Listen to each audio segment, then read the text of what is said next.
Good morning everyone. সেইদিনা বিশ্বকৰ্মা পূজা বুলি আমি খিচিৰি বনালোঁ। ইমান ভালকৈ বনাব নাজানো, তথাপিও বনাবলৈ চেষ্টা কৰিলোঁ। কেতিয়াবা খাবলৈ মন যায়।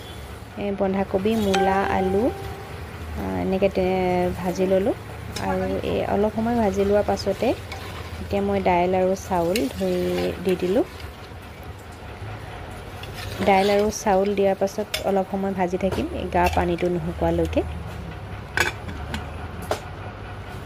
এয়া দেখিছেনে, চাউলৰ আৰু চব্জিৰ গাৰ পানীটো শুকাই গ'ল আৰু এতিয়া মই ইয়াতে পানী দি দিম। পানী দি 2-3টা চিটি মৰাৰ পাছতে আৰু আমাৰ খিচিৰি ৰেডি।